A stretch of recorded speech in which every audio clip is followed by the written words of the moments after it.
Horse racing used to be known as the sport of kings. Now it's become a sport on life support. Many states provide that support with slot machines. Maryland has not. Now the traffic to the track has all but disappeared, and one of the oldest and best-loved tracks in Maryland has become a casualty.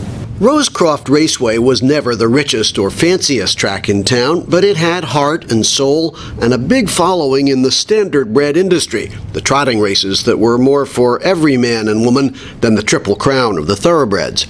But that ended in May when Rosecroft shut down, and the 200 people who worked there were working no more.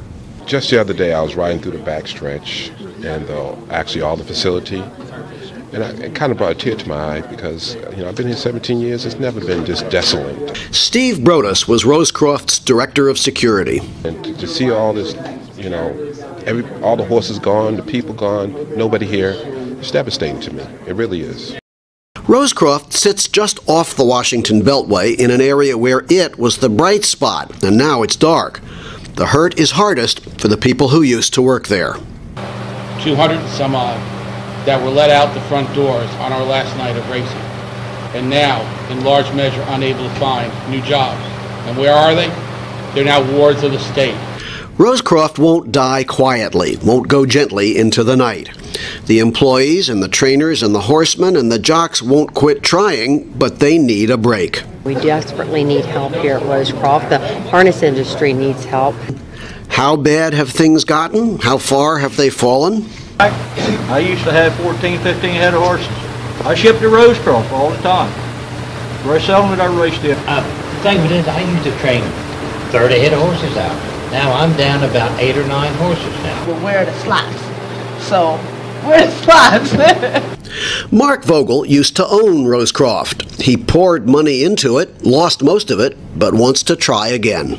First of all, you talk about the amount of jobs that this racetrack on the border of Virginia and D.C. would generate for the county and the state. It's enormous. We would overnight be one of the most important businesses in the state of Maryland and in the county. We'd be providing tens of millions of dollars to both the county and the state.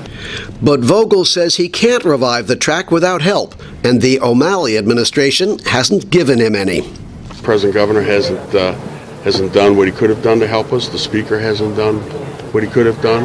And we're left in limbo. We're like the forgotten racetrack. The horsemen are considering leaving the state. Horses are being sold.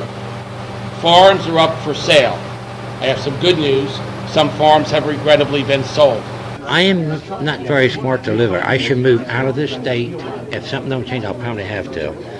And just move to another state where it seems like they're trying to do something with the business. Bob Ehrlich is trying. He's been to Rosecroft a dozen times in recent years and is promising to try to revive the track with slots and better regulation and hope. It's more than just a racetrack. It's a community asset. Racetracks may not be museums or homeland security, but they create jobs and build up communities. Rosecroft would benefit if Bob Ehrlich is elected, and so would Maryland. I'm Andy Barth.